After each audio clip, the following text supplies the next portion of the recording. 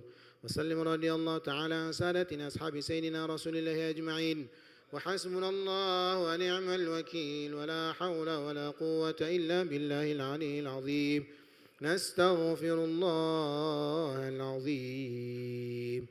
يا لطيف يا كافي يا حفيظ يا شافي.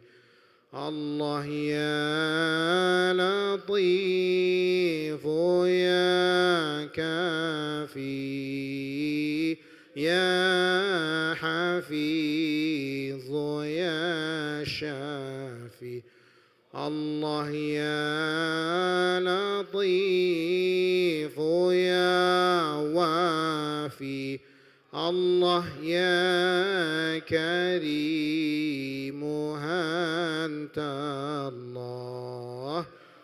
لا إله إلا الله. لا إله إلا الله. موجود لا إله إلا الله. لا إله إلا الله.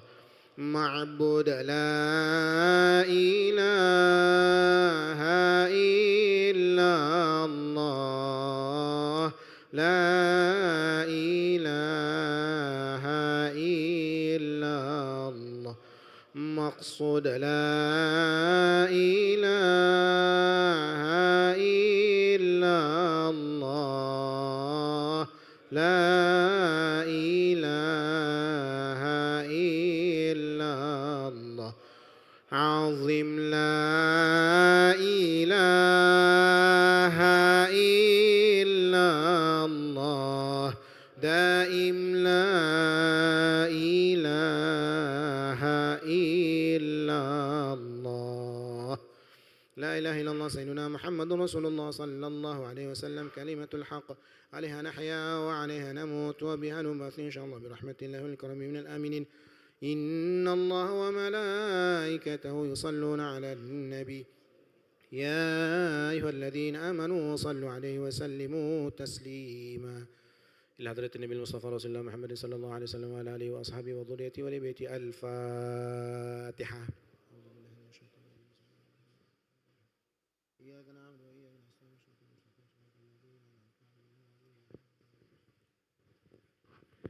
أعوذ بالله من الشيطان الرجيم. بسم الله الرحمن الرحيم. الحمد لله رب العالمين حمدا شاكرين حمدا ناعمين حمدا يوافي نعمه ويكافئ مزيده. يا ربنا لك الحمد كما ينبغي لجلالك الكريم وعظيم سلطانك.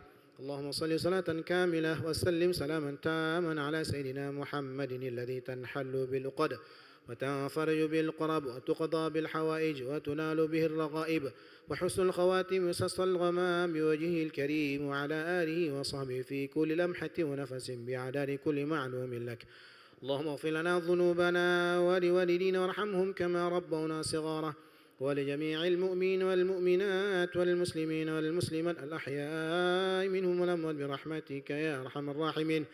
ربنا اغفر لنا ولإخواننا الذين سبقونا بالإيمان ولا تجعل في قلوبنا غلا للذين آمنوا ربنا إنك رؤوف رحيم. ربنا تقبل منا صلاتنا تامة واغفر لنا ذنوبنا عامة ولا تعذبنا يوم القيامة إنك على كل شيء قدير.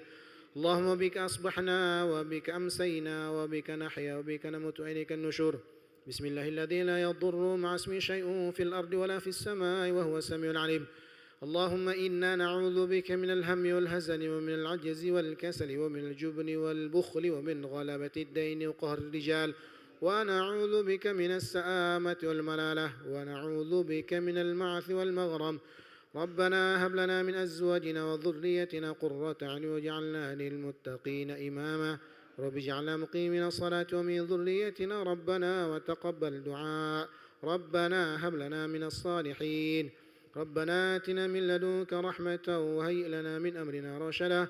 اللهم بلغنا زيارة حبيبك المصطفى وحج البيت بدون مهنة ولا بلية وسلامة بمجرد فضلك العظيم وبشفاعة رسولك الكريم إنك أنت الله البر الرحيم. ربنا آتنا في الدنيا حسنة وفي الآخرة حسنة وقنا عذاب النار. صلى الله على سيدنا محمد النبي الأمي وعلى آله وصحبه وسلم بفضل سبحان ربك رب العزة عما يصفون وسلام على المرسلين والحمد لله رب العالمين. سر الفاتحة.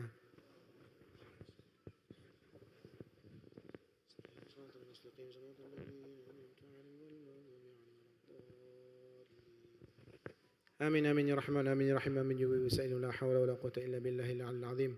اللهم اجعلنا مع الذين في جنات تجري من تحتهم الأنهار في جنات النعيم دعوهم فيها سبحانك اللهم وتحية فيها سلام وآخر دعوهم الحمد لله رب العالمين.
Bismillahirrahmanirrahim. Assalamualaikum warahmatullahi wabarakatuh. Para jemaah dan pemirsa YMA TV serta TVRI Sumatera Selatan yang dirahmati Allah Subhanahu wa taala. Alhamdulillah, segala puji bagi Allah Subhanahu wa taala yang telah memberikan nikmat sehat dan nikmat iman kepada kita. Salawat salam semoga selalu tercurah kepada junjungan kita Nabi Agung kita Nabi Muhammad sallallahu alaihi wasallam serta keluarga, kerabat dan para pengikutnya yang seluruh istiqomah hingga akhir zaman. Para jemaah sekalian, alhamdulillah hari ini 7 Syawal 1446 Hijriah bertepatan dengan 6 April 2025. Rahmatul bersama kita Al-Mukarram Al-Ustaz Maulana Muhammad Ilyas Al-Mahmudi Al-Hafiz yang menyampaikan tausiah agama bertema kebahagiaan dalam taat kepada Allah. Sebelum dimulai acara kita pada kali ini, adalah kita buka dengan membaca surah Al-Fatihah. Al-Fatihah ala al-Ziniyah wa Qudri Salihah wa Al-Fatihah Sayyidina Mustafa Rasulullah sallallahu alaihi wasallam kiramil Fatihah.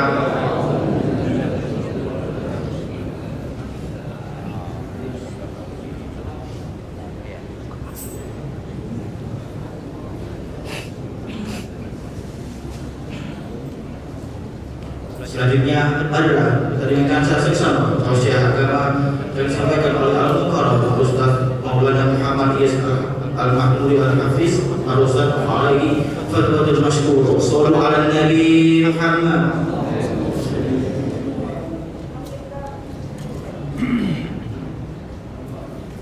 Bismillahirrahmanirrahim. Assalamualaikum warahmatullahi wabarakatuh.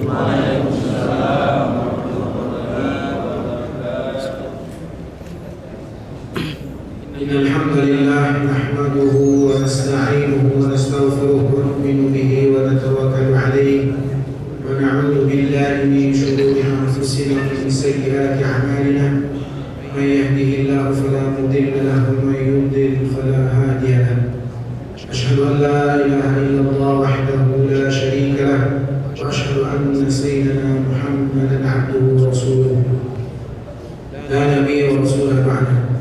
اللهم صل وسلم على سيدنا محمد وعلى آله وأصحابه أجمعين.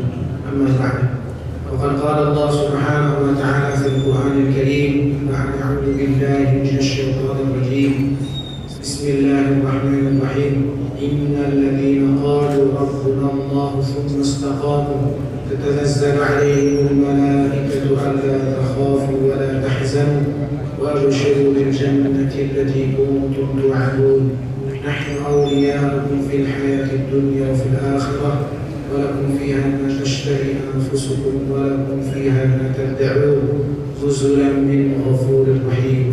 ومن أحسن قولا ممن دعا إلى الله وعمل صالحا وقال إنني من المسلمين. قال النبي صلى الله عليه وسلم كل أمتي يدخلون الجنة إلا من أبى. قيل وما يأبى يا رسول الله؟ قال من أطاعني دخل الجنة ومن عصاني فقد أبى. أو كما قال في الحديث. صدق الله العظيم. ولينا بالله وقال بالإسلاميين وبمحمد النبي ورسوله بالقرآن إماما وبالكعبة قبلة وبالمؤمنين والمؤمنات إخوانا على ذلك نحيا وعلى ذلك نموت وعلى ذلك نبعث إن شاء الله من الآمنين الذين لا خوف عليهم ولا هم يحزنون. سبحانك لا علم لنا إلا ما علمتنا إنك أنت العليم الحكيم. Alhamdulillah, hadirin jemaah subuh, para bapak, para ibu, hadirin sekalian yang dirahmati Allah Subhanahu wa taala.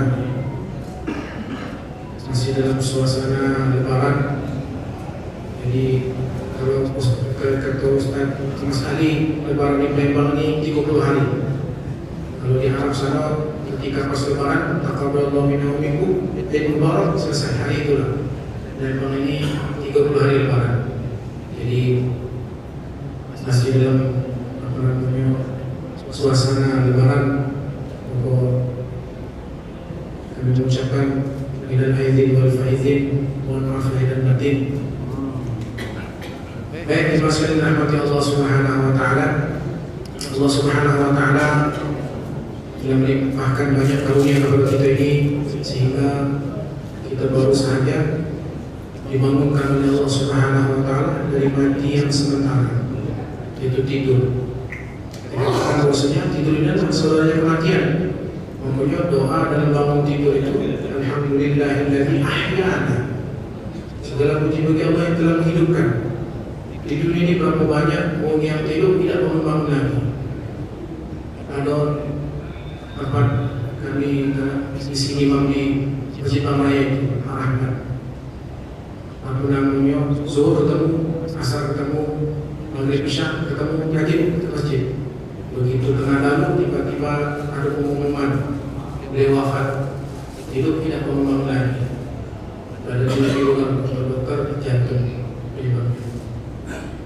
Punya diri yang Allah Subhanahu wa taala, bersyukur kepada Allah Subhanahu wa taala yang Allah Subhanahu wa taala masih diberikan kesempatan kepada kita dibangunkan kembali dari mati yang sementara. Kembali ulama bedanya tidur dengan kematian itu mirip-mirip. Kami dulu sejak di pesantren Pak tidur di asrama kan ngampar tidur itu pakai alas masing-masing. Rame-rame. Kalau lewat puncak Suni, lewat Kamboja, lewat Kanakawan, sama hening juga. Seperti situ hening, tapi di masa yang dirahmati Allah Subhanahu wa taala, ketahuilah setiap orang yang tidur itu punya mimpi masing-masing. Ada yang mimpi jatuh ulo, ada yang mimpi hantu segala macam. Begitu juga dalam keadaan dikubur. Kita lewat perkuburan seperti keadaannya hening jauh sih. Padahal di masa kalian setiap orang yang ada dalam kubur itu mendapatkan balasan amalan masing-masing. Maka kita telah dihidupkan oleh Allah Subhanahu wa taala ini dari mati sementara ini, baik-baik bersyukur pada Allah. Mungkin hari ini masih diberikan kesempatan oleh Allah untuk memuji-mujinya, untuk memperbaharui taubat kita kepada Allah Subhanahu wa taala. Maka kali ulama di masanya jangan disangka bahwasanya dengan bertambahnya umur, bertambahnya tahun, bertambahnya umur itu di dunia, bukan. Semakin bergantinya tahun, berubah dari tahun 2004 menjadi 2025, ini menunjukkan bahwasanya jatah hidup kita di dunia semakin berkurang. Ini hakikatnya.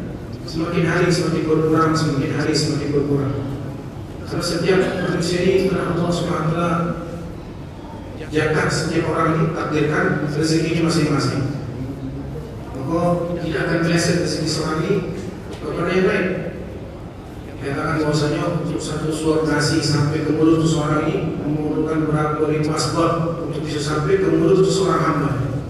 Maka hadirin yang dirahmati Allah Subhanahu wa taala, maka kita perlu banyak bersyukur kepada Allah. Masih diberikan kesempatan oleh Allah dihidupkan kembali, dan juga kemarin kita ini telah melalui bulan Ramadan yang begitu mulia.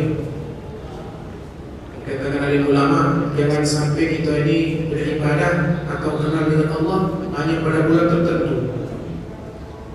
Pas bulan Ramadan ramai di masjid, penuh. Semua orang berpuasa, semua orang rajin ibadah, semua orang rajin ke masjid. Begitu Ramadan selesai juga amalan. Sedangkan Allah SWT berfirman, innamal mu'minuna alladzina idza dzukirallahu wajilat qulubuhum. Sesungguhnya orang beriman apabila dibacakan ayat Allah bergetar hati mereka. Bergetar hati ini dimaksudkan tak harus menunggu bulan Ramadan. Tidak menunggu harus bulan Ramadan dulu baru bergetar hati dengan ayat Allah. Setiap saat begitu mendengar panggilan oleh Allah Subhanahu wa taala langsung hati bergetar. Tidak menunggu bulan Ramadan dulu. Jadi jangan sampai Ramadan ibadahnya hanya pada bulan Ramadan saja. Bagaimana setelah dilatih sebulan penuh dalam bulan Ramadan ini mas kalian, kita ini tetap istiqomah dalam amalan ibadah. Karena kita tidak mengetahui ibadah mana yang diterima oleh Allah Subhanahu wa taala. Dan dikatakan Allah Subhanahu wa taala menyembunyikan keridhaannya dalam amal-amal kebaikan.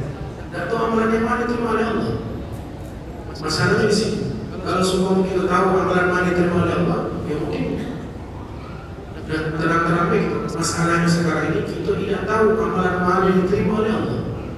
Maka jangan sampai meremehkan satu amalan sekecil apapun amal kebaikan. Karena penjelasan dikatakan di ulama, kenapa manusia ini begitu dimuliakan oleh Allah sampai dijadikan khalifatullah, yang menjadi petugasnya Allah Subhanahu wa taala. Termasuk terjemahan mudahnya itu petugasnya Allah Subhanahu wa taala, khalifatullah istilah dalam kitab. Kenapa sekalian? Karena dimasukkan dalam hati Allah Subhanahu wa taala, manusia kita ini diciptakan oleh Allah Subhanahu wa taala untuk kekal selama-lamanya. Jadi setiap perbuatan, kemudian ucapan, tingkah laku Allah Subhanahu wa taala kirim malaikat. Ma yanfidhu min qawlin illa ladayhi raqibun atid. Allah utus malaikat kiraman katibin atau raqib atid untuk mencatat setiap amal manusia, tidak baiknya, tidak buruknya. Dan menunjukkan bahwasanya manusia ini bukan makhluk biasa-biasa, bukan. Setiap gerak geriknya ada malaikat yang mencatat. Bahkan sampai dalam satu hadis lain, kata Nabi sallallahu alaihi wasallam, "Uridat alaihi a'mal ummati." Ditampakkan oleh Allah Subhanahu wa taala amalan umatku kepada gue. Jadi kalau kita dikatakan, kalau kita buat maksiat, buat kesalahan, maka Nabi itu sedih. Kalau kita buat amal kebaikan, maka Nabi itu bergembira. Maka salah satu di antara cara untuk menggembirakan Nabi, duduk dalam tempat-tempat kebaikan, kemudian beramal-amal kebaikan, mendengar perkara kebaikan, ini akan menyenangkan Nabi sallallahu alaihi wasallam. Dan juga hadirin rahmatnya Allah Subhanahu wa taala, Allah Subhanahu wa taala menyembunyikan kemurkaannya di dalam amalan-amalan keburukan. Maksiat sekecil apapun itu.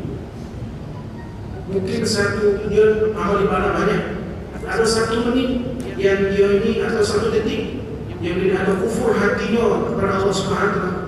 Kemudian tiba-tiba dalam keadaan itu dicabut nyawanya oleh Allah, maka ibadah yang sebanyak itu hapus oleh Allah. Maka hadirin yang dirahmati Allah Subhanahu wa taala, baik-baik bersyukur kembali lagi bahwasanya Allah Subhanahu wa taala berikan masih kesempatan kepada kita ini dihidupkan kembali. Kemudian kita juga bisa sholat subuh secara berjamaah.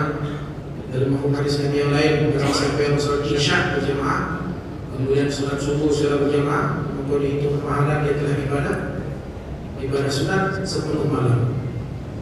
Telah ibadah 10 malam. Siapa yang bisa ibadah untuk sepanjang malam ini tanpa ada maksiat di dalamnya, maka fadilah keuntungan orang yang menjaga sholat isya berjamaah, sholat subuh secara berjamaah ini mendapatkan pahala seperti mana telah menghidupkan seluruh malam dengan ibadah kepada Allah. Dan juga dalam waktu subuh ini dimaksudkan kata Nabi SAW, barakah ummati fi bukuliha. Allah Subhanahu wa taala memberikan keberkahan kepada umat ini ketika waktu paginya. Maka orang yang kesiangan, maka kesiangan juga rezeki. Orang yang sholat subuh, maka fi dhimmatillah, dalam lindungan Allah Subhanahu wa taala. Dan banyak masih hadis-hadis yang lain. Daripada keuntungan orang yang bisa menjaga daripada sholat subuh, orang yang sholat subuh dalam lindungan Allah, dalam jaminan Allah di hari itu. Maka ada yang istilah orang yang masih bujang-bujang ini kan, untuk bangun sholat subuh tidak bisa, apalagi bangun keluarga, istilahnya seperti. Jadi hadirin yang dirahmati Allah Subhanahu wa taala, ini perlu kita mengucapkan syukur kepada Allah Subhanahu wa taala. Dan juga hadirin yang dirahmati Allah Subhanahu wa taala, kita didudukkan oleh Allah dalam majlis yang mulia, majlis alim, di tempat yang tempat malaikat, suasana malaikat, di masjid Allah Subhanahu wa taala, di mana rahmat diturunkan pertama sekali di dunia adalah di Ka'bah, kemudian menyebar ke seluruh masjid, seluruh penjuru dunia. Dan kita ini berada dalam masjid, di tempat di mana rahmat Allah Subhanahu wa taala senantiasa dicurahkan kepada orang-orang yang berada dalam masjid. Tempat suasana malaikat, suasana taat. Maka didudukkan dalam majlis ilmu, majlis alim, dan juga satu karunia yang besar di masa sekalian. Kata Nabi sallallahu alaihi wasallam, "Man yuridillahu bihi khairan yufaqihu fid din." Apabila Allah Subhanahu wa taala menginginkan kebaikan kepada seorang hamba-Nya, maka hamba-Nya akan Allah mudahkan dalam perkara-perkara baik. Dimudahkan oleh Allah. Sebaliknya begitu juga. Kalau Allah Subhanahu wa taala benci kepada seorang hamba-Nya ini, jemaah sekalian, maka hamba ini akan dimudahkan oleh Allah untuk gawe-gawe buruk. Maka ini dah perlu kita renungi, perlu kita risaukan.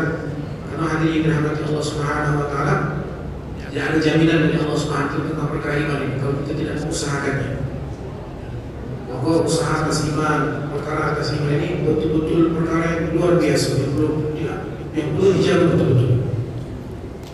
Dan juga hadirin yang dirahmati Allah Subhanahu wa taala, yang perlu kita perhatikan juga kalau kita melihat dalam sejarah berubah-ubahnya keadaan dari zaman dahulu sampai sekarang.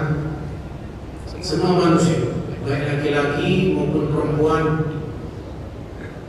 dewasa maupun anak-anak, orang kaya atau orang miskin, semuanya menginginkan kebahagiaan. Semua pengen bahagia. Tidak ada di dunia orang yang pengen susah. Semiskin-miskinnya mungkin pengen mencari kebahagiaan. Ini sudah berlaku dari zaman dahulu. Bahkan kaum-kaum nabi-nabi terdahulu, kaum Ad, kaum Samud dan segala macam itu yang diceritakan dalam Al-Quran, mereka buat ini, mereka buat itu. Intinya mereka pengen bahagia, pengen senang. Masalahnya ini mas sekalian, ada sebuah golongan manusia yang ini berpikiran kalau dia punya duit yang banyak, dia punya harta yang banyak, dia akan bahagia. Orang yang berpikiran seperti ini, maka segala potensi yang ada dengan dia akan gunakan macam mana untuk bisa mendapatkan duit yang banyak. Siang, mulai dari pagi, bahkan dikatakan sebelum subuh sudah berangkat pegawai, kemudian balik sudah malam, istilah paling waktu pergi ayam pokok, balik ayam nyambung. Saking demi untuk mendapatkan duit kan. Harapan dia kalau lebih banyak dia akan bahagia. Jadi ada orang yang berpikir seperti itu, tahan banting tulang segala macam keras ringan untuk mendapatkan duit. Ada juga golongan di masyarakat yang dia berpikiran kalau dia punya tubuh atau wajah yang cantik, yang bagus, yang ganteng, dia akan bahagia. Maka orang-orang yang berpikir seperti ini, dia mendapatkan kebahagiaan dengan tubuhnya, dengan wajahnya, maka dia akan usaha hari-hari akan memperbagus tubuhnya, mempercantik wajahnya dengan segala macam make up, dengan segala macam perawatan kulit segala macam, dengan menjaga hidup sehat, pola makan yang baik, menjaga istirahat yang cukup segala macam. Dia akan usaha dengan harapan kalau dia tubuhnya yang cantik, yang bagus, yang ganteng, dia akan bahagia. Dan juga ada golongan manusia di masa sekalian, dia ini berpikiran kalau dia punya pangkat kerajaan yang tinggi, punya jabatan yang tinggi, dia akan bahagia. Maka orang yang berpikir seperti ini, dia akan usaha di posisi dia sekarang ini macam mana, dia akan usaha macam mana untuk mendapatkan pangkat atau derajat yang lebih tinggi lagi. Segala macam, dengan segala cara, kadang-kadang maaf ngomong dengan nyogok segala macam, beda. Ini berpikir manusia. Namun pada hakikatnya dimaksud rahmat Allah Subhanahu wa taala, kebahagiaan, kesenangan ini hak mutlak milik Allah. Allah Subhanahu wa taala berkuasa memberikan kebahagiaan kepada siapa pun.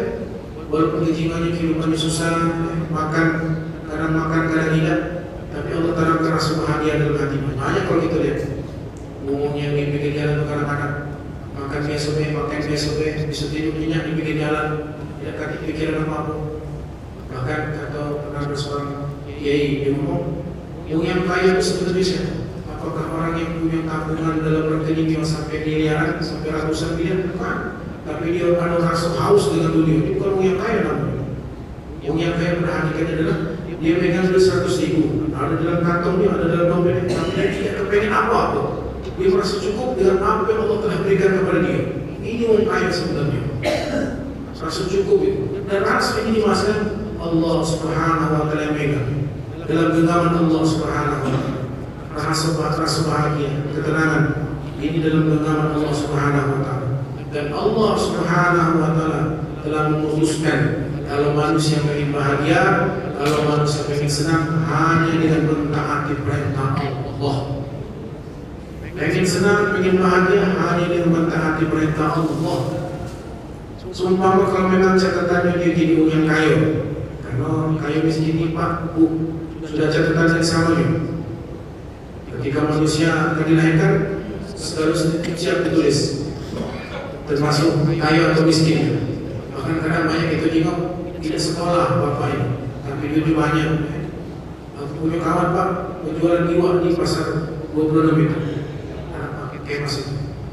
Dia macam itu, kalau kita duit suruh bininya. Tapi Allah dia rezeki itu, masya Allah banyak dia. Dia jadi pernah jadi tongge iwak giling. Setiap orang yang iwak giling sama dia, video freezer sama dia. Itu dah aja. Kelas 1 2 tahun, kelas 2 2 tahun, kelas 2 2 tahun, sampai kelas 6 12 tahun sekolah. SDP sekolah dia. Tapi lebih banyak. Nah, lebih ke bahasanya kaya miskin itu memang sudah takdir dari Allah. Maka apa namanya dengan diusahakan seperti ini hadirin dirahmati Allah Subhanahu wa taala. Kalau memang catatannya dia menjadi orang yang kaya, kemudian dengan kekayaannya dia taat kepada Allah Subhanahu wa taala, Allah berikan rasa bahagia dalam kekayaan. Menuju rasa bahagia Allah berikan kepada dia, dia akan menyedekahkan sebagian daripada hartanya, menginfakkan, diwakaf segala macam. Mudah. Toh kalau seumpama dia ditakdirkan oleh Allah jadi orang yang susah, orang yang miskin, salah hidupnya, tapi dengan kesabaran, dengan kesusahan, dengan kemiskinan, dia sabar kepada Allah Subhanahu wa taala. Tetap taat kepada Allah Subhanahu wa taala, menjalankan perintah-perintah Allah Subhanahu wa taala. Dalam kemiskinan Allah Subhanahu wa taala berikan kebahagiaan. Rasa cukup. Walaupun kadang-kadang pengen ini, pengen itu, tapi Allah Subhanahu wa taala berikan rasa bahagia dalam hati. Allah cukup. Dan bahkan di akhirat, orang yang miskin ini, orang yang butuh, yang lemah, diberikan banyak kemuliaan dari Allah Subhanahu wa taala. Maka dikatakan 500 tahun lebih dahulu masuk surga daripada orang yang kaya. Ada juga tidak dapat Allah Subhanahu wa taala kalau seumpama seorang ini ditakdirkan oleh Allah Subhanahu wa taala apa namanya tidak punya keturunan tapi dia tetap taat kepada Allah Subhanahu wa taala. Kalau kita lihat di sekalian Imam Syafi'i dan kitabnya ini apa namanya beliau ini tidak punya keturunan, tapi kitabnya dipakai oleh ulama seluruh dunia, bahkan dipakai oleh pesantren-pesantren seluruh dunia, tempat-tempat madrasah-madrasah seluruh dunia memakai kitab beliau. Tidak punya anak Imam Syafi'i, sibuk dengan itu, sibuk dengan ilmu pengetahuan, mengarang kitab banyak, tapi kitab beliau dikatakan anak-anak beliau itu kitab-kitab bermanfaat bahkan sampai hari akhirat, sampai hari kiamat, bahkan sampai hari kiamat bermanfaat kitab-kitab beliau. Ini menunjukkan bahwasanya apabila seorang itu tetap taat kepada Allah Subhanahu wa taala, apapun bentuknya seorang, siapapun dia, kalau tetap taat kepada Allah Subhanahu wa taala, laki-laki ke perempuan kan, Allah Subhanahu wa taala akan berikan rasa bahagia dalam kehidupan. Ini secara global di masa ini. Maka oleh karena itu di masa dirahmati Allah Subhanahu wa taala, perlulah kita ini apa namanya senantiasa memperbaharui daripada hati kita, memperbaharui daripada iman kita. Kata Nabi, jadidu imanakum. Kaifa nujaddidu imanana katsiru min qawli la ilaha illallah. Kata Nabi, perbaharuilah iman kalian. Memang seorang ini kalau jadi perbaharui, jadi servis motornya atau mobilnya, ibarat itu kalau lama tahun akan rusak. Begitu juga iman itu. Nabi SAW menyampaikan perbaharui iman kalian. Bahkan para sahabat bertanya bagaimana cara kami memperbaharui iman ini. Bersabda, berbanyaklah la ilaha illallah. Maksudnya di sini masyarakat dari ulama berbanyakkan mengingat Allah Subhanahu wa taala, menunaikan perintah-perintah Allah Subhanahu wa taala, menjauh daripada segala larangan Allah dan segala sesuatu yang dihadiri sekalian bisa dilaksanakan apabila ada iman dalam hati. Iman ada dalam hati. Bukti kalau iman ini cuma sekalian, semakin besar itu seseorang, maka semakin banyak amal kebaikan yang bisa dia buat. Contohnya macam duit, semakin banyak seorang yang punya duit, maka makin banyak barang yang bisa dibeli. Itu juga dengan kekuatan iman. Semakin besar kekuatan iman berada di seseorang, maka makin banyak amal kebaikan yang bisa dibuat. Bahkan sampai segala perkara yang dilarang oleh Allah bisa dia ada kekuatan untuk menjauhinya. Ini dengan kekuatan iman. Karena itu dimasukkan dirahmati Allah Subhanahu wa taala. Kata ulama, bagaimana cara untuk mengusahakan iman ini? Maka di antara sering-sering dekat kepada orang-orang ataupun kepada tempat-tempat yang di situ yang sekiranya kita datang di situ menjumpainya atau berada di situ, iman kita naik. Di antara itulah majlis taklim, menemui orang-orang soleh, di masjid-masjid dan sebagainya. Ini adalah salah satu menjaga kualitas iman itu. Seperti yang dibacakan tadi, innamal mu'minuna alladzina idza dzukirallah wajilat qulubuhum. Orang yang beriman itu apabila mendengar panggil Allah bergetar hati. Hari ini kita periksa di masjid adanya azan ketika dilaungkan, macam mana perasaan hati kita? Ada rasa terpanggil atau terasa berdetak dalam hati? Kalau belum ada di masjid, maka kita belum banyak istighfar kepada Allah Subhanahu wa taala. Mungkin asbab daripada kesalahan kita atau kekhilafan kita ini, sehingga hati kita ini kurang bergairah dalam beribadah kepada Allah Subhanahu wa taala. maka perbanyak istighfar. Wala yuzamil istighfar, barang siapa memperbanyak istighfar, maka kata Nabi SAW akan Allah SWT buka jalan-jalan kebaikan pada dia, akan diberikan rezeki yang tidak disangkut-sangkut. Maka oleh karena itu dimasukkan rahmat Allah Subhanahu wa taala. Dan kesempatan ini bagaimana kita perbaharui lagi niat kita, perbaharui lagi taubat kita kepada Allah Subhanahu wa taala, perbaharui lagi iman kita kepada Allah Subhanahu wa taala dengan harapan Allah Subhanahu wa taala kita mengamal ibadah kita, mengampuni dosa-dosa kita, mati dalam keadaan husnul khatimah, di akhirat mendapatkan syafaat dari Nabi Muhammad sallallahu alaihi wasallam. بهذه النية وقولوا نية صالحة إلى حضرة النبي المصطفى رسول الله محمد صلى الله عليه وسلم. الفاتحة.